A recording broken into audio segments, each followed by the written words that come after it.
Cartel labs had been poisoning Los Angeles neighborhoods for years until ICE and the DEA finally struck back. In one sweep last month, millions in drugs and cash were seized, and a terrifying network was exposed right in the heart of LA. LAX has become the drug trafficking hub of the world. As ominous as that sounds, it's not the worst part of the problem. On August 14th, we announced criminal charges against 5 cartel leaders and high-ranking members of these united cartels. This story begins with a quiet supermarket arrest in Monterey Park, just one man. But that takedown was the first crack in a pipeline stretching from Mexico to China to Los Angeles. And what came after would expose how deep the poison had already seeped into America's streets. Let's break it all down.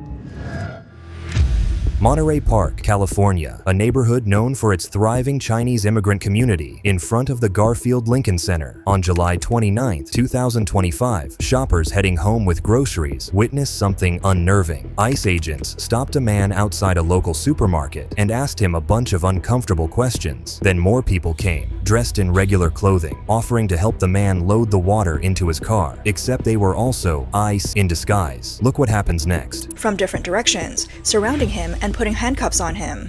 The agent who got out of the car then pulled out a device that resembled a phone to confirm the man's identity. The man was then escorted into the SUV. The video went viral in LA, then the rest of California, but it wasn't just for the man arrested. You see, what looked like a small bust was actually the entry point into a massive cartel pipeline stretching across the United States. According to Homeland Security officials, this wasn't just about immigration violations. It was about unmasking a $30 million network hiding in plain sight. The DEA wrote on their social media that a multi-agency operation is executing search warrants throughout the region in an attempt to bust underground operations tied to Chinese organized crime. U.S. Attorney Martin Estrada explained it simply. Los Angeles and the area around it is the #1 hub for drug activity in the country. Mexican cartels use the Los Angeles area to get drugs into the country and then distribute it throughout the country and also internationally. So yeah, the arrested man wasn't just another undocumented worker. He was a courier, a link between Mexican traffickers supplying narcotics and Chinese operators who laundered the profits through underground venues. Reportedly, federal investigators had been tracking him for months, waiting for the moment to strike. Officials later confirmed the supermarket arrest was tied to multiple ongoing raids. The Chinese and Mexican drug rings are taking over the illegal marijuana industry. That's according to the latest report from the Drug Enforcement Administration. This is the police. We have a warrant. And some of the most alarming discoveries weren't in nightclubs or supermarkets at all. They were in hidden labs right in LA's own suburbs. Warehouses that looked empty by day turned out to be cooking poison strong enough to wipe out entire cities. It wasn't just clubs and storefronts hiding cartel operations. Across Los Angeles County, investigators discovered entire labs cooking fentanyl and meth right in the middle of neighborhoods. On the outside, they looked like million-dollar homes. These are family homes worth nearly $1 million. The interior unrecognizable. Every part of the home used to grow weed. Not just weed either. The DEA says fentanyl is even easier to make than weed or that used to be popular some years ago. Precursor chemicals arrived by cargo, often routed through LAX, and then funneled into quiet residential streets where cooks could work unnoticed. This DEA official explained the problem is real. It has given the cartels an unlimited supply. With synthetics like fentanyl, there's an unlimited supply of chemicals. It's never ending. They just keep getting more and more and more. One bust in LA turned up enough raw to kill every resident in the county several times over. And unlike cocaine or heroin, there was no seasonality and no crops to burn. As long as the chemicals kept coming in from China, Mexican cartels could poison U.S. neighborhoods indefinitely. They purchased fentanyl precursor chemicals from China. They made the drug in Mexico and flooded it into our communities, killing our kids. That's why law enforcement calls these places death factories. The poison wasn't moving through back alley dealers anymore, and it wasn't happening somewhere in a faraway jungle. It was being produced in bulk, right next to schools, churches, and family homes. And while these labs were dangerous enough, what investigators uncovered next made it clear the production in LA was just one piece of a much bigger puzzle, because the real global launchpad wasn't in a warehouse at all. It was at LAX. A 2024 report called LAX, the beating heart of cartel logistics. LAX has become the drug trafficking hub of the world. As ominous as that sounds, it's not the worst part of the problem. Hidden in the hundreds of thousands of bags that move through here every day are illegal narcotics, slipping past security and getting shipped all over the globe. What's coming in is just as dangerous as what's going out. Instead of pure bricks from China, cartels now import legal precursor chemicals by air cargo. Once those chemicals clear customs, they're whisked south to Mexico, cooked into in cartel labs, and smuggled right back through LAX for worldwide export. What we've seen at LAX specifically is precursor chemicals flying air cargo into Los Angeles. The money at stake is shocking. A single pound of meth that sells for $800 in Los Angeles skyrockets to $200,000 if delivered to New Zealand or Australia. In one case, an individual smuggling meth to Japan expected to be paid over $120,000 just for carrying one package. He told us he was going to get paid over $120,000. just for moving this one shipment. Federal officials admit cartels are brilliant at adapting. Every time one smuggling route is exposed, another opens. And even if LAX was exposed a year ago, it's still far away from catching all shipments, with the number of people and packages passing through every day. But while LAX revealed how global the pipeline really was, the next phase of the crackdown showed how far law enforcement was willing to go. Because in just 1 week, more than 600 suspects were rounded up in one of the largest DEA operations in history. The Monterey Park arrest and LAX pipeline exposed a network, but the DEA surge announced this weekend showed the hammer drop. In a single week, from August 25th to 29th, agents swept across 23 U.S. divisions, executing one of the largest cartel crackdowns the country has ever seen. A massive nationwide crackdown on the deadly Sinaloa cartel has led to more than 600 arrests. The numbers tell the story. 617 suspects were taken down, nearly 8 tons of narcotics seized, including 480 kilos of fentanyl powder, 7,469 kilos of cocaine, and 714,000 counterfeit pills. Alongside the drugs, 420 firearms and $11 million in cash were stripped from cartel hands. We're here to announce a landmark victory. In New England alone, 171 suspects were arrested, and agents confiscated 244 kilos of drugs, $1.3 million in cash, and 33 guns. One coordinated takedown in Franklin, New Hampshire, netted 27 people in a single day. That goes to show you how deep the Sinaloa cartel had infiltrated even small towns. Federal prosecutors called the results historic. Trump officials went even further, branding cartel leaders narco-terrorists. Pam Bondi declared, "We are calling these drug kingpins what they are: international narco-terrorists that invade our country, threaten the sovereignty of our borders, and destroy our communities."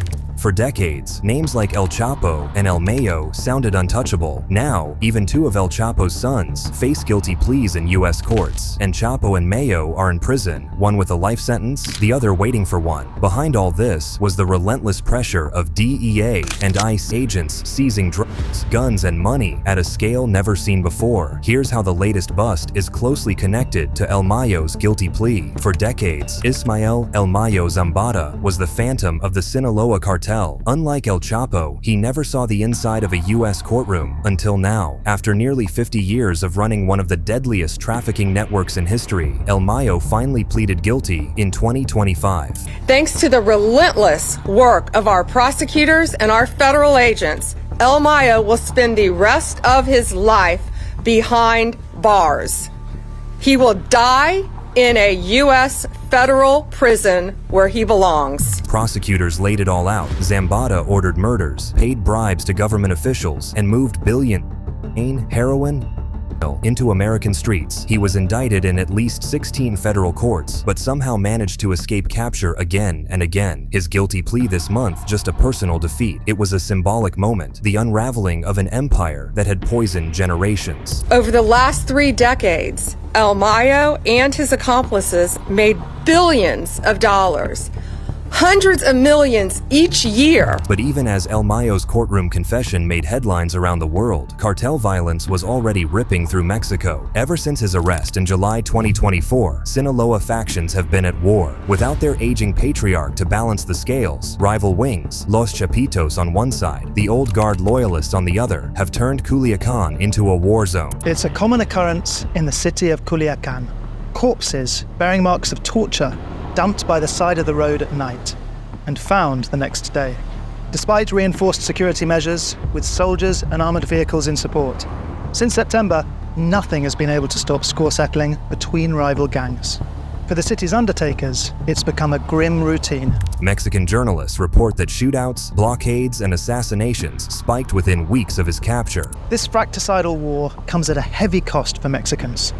On the 25th of July, El Mayo Zumbada, a drug lord who until then had lived a relatively discreet life, was arrested in the United States, along with Joaquin Guzman Lopez. Joaquin Guzman Lopez is the son of El Chapo Guzman, who had run the powerful Sinaloa cartel for several decades, together with El Mayo. Did El Chapo's son betray his associate to the US authorities? There's nothing to prove it. But since then, the two factions of the cartel have declared war on each other. Shootings regularly break out in the city.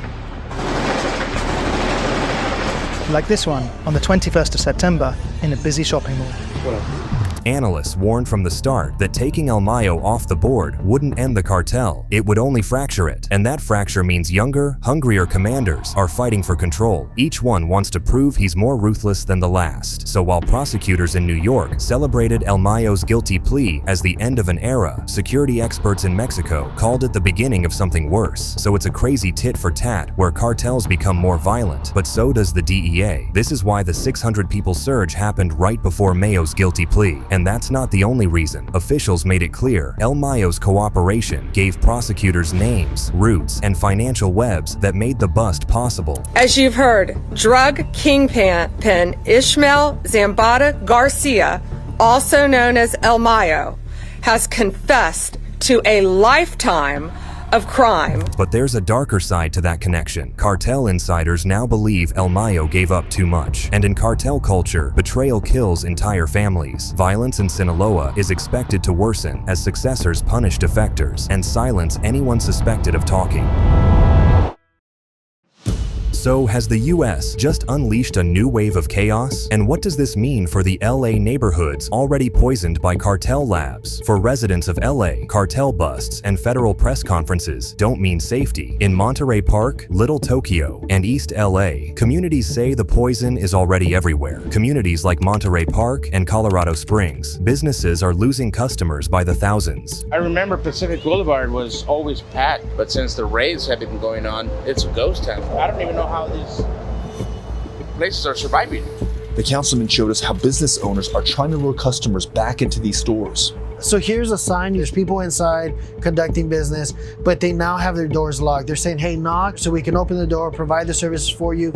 ICE agents would need a warrant to enter. We see stores that are open, but they remain with the gates locked. So this is another way of the stores protecting themselves and their customers from unwanted interactions with ICE. Residents are simply too afraid to walk past certain areas at night for fear of ICE, DEA, or cartel retaliation. Families describe kids overdosing on counterfeit pills laced with fentanyl. Shop owners complain about regulars disappearing, scared away by rumors of raids and gang activity. There are still people who are being taken, and still there are attacks in our communities. It's not paranoia. DEA officials confirm Los Angeles is now the #1 hub for drug activity in the United States, and every new seizure only highlights the scale of what's already embedded.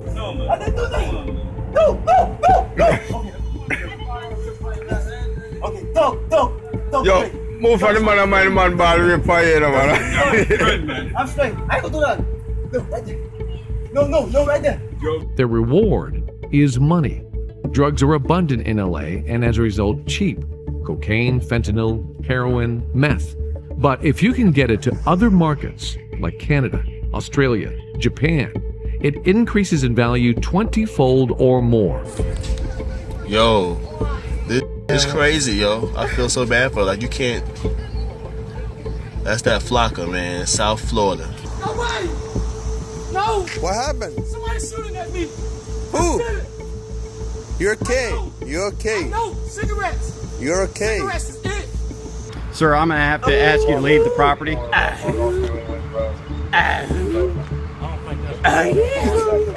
Is that too much to ask?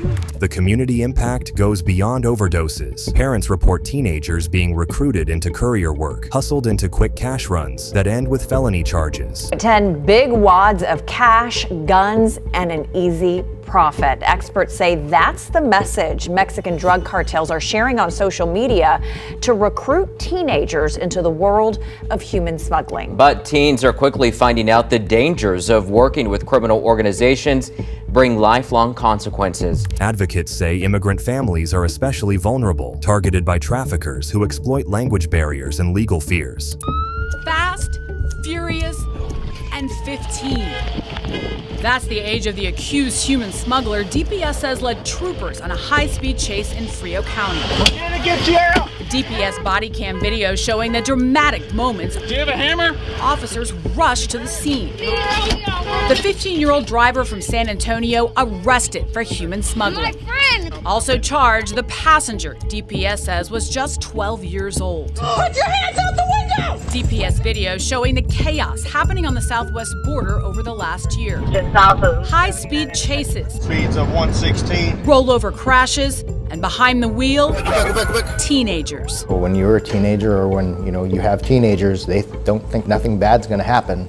They're invincible. The trend now sparking a growing concern among law enforcement. And while the DEA may celebrate million-dollar seizures, people here see only boarded-up businesses and empty sidewalks. Promises made, promises kept, with President Trump taking immediate action on his top campaign focus, fighting illegal immigration. And as ICE closes in on migrants, once vibrant neighborhoods are now turning into ghost towns. For locals, the question is brutal. If Los Angeles has become the cartel's playground, can it ever be taken back? On paper, the wins look huge. El Mayo behind bars, El Chapo and his sons rotting away, labs raided, hundreds of suspects cuffed in coordinated DEA surges just last month, ICE vans rolling out daily. But the bigger reality, cartels adapt faster than they fall. Here's one of the latest DOJ reports on the CJNG. They are exporting thousands of tons of crude oil into the U.S. to be refined, and certain U.S. refineries are buying it.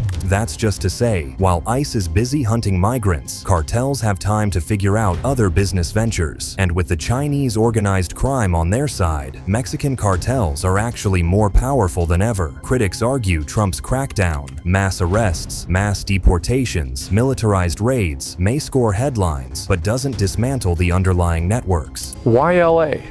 In part because of these long-established drug trafficking networks. Civil rights groups warn immigrant communities are caught in the crossfire, while the cartels simply shift routes, switch chemicals, and keep the poison flowing. Even federal victories come with haunting caveats. The DEA calls every seizure lives saved, but fentanyl overdoses in the US still top 100,000 a year. If this is winning, it doesn't look like it in the morgues. So the question remains, is America actually turning the tide, or just playing catch-up in a war the cartels already redefined?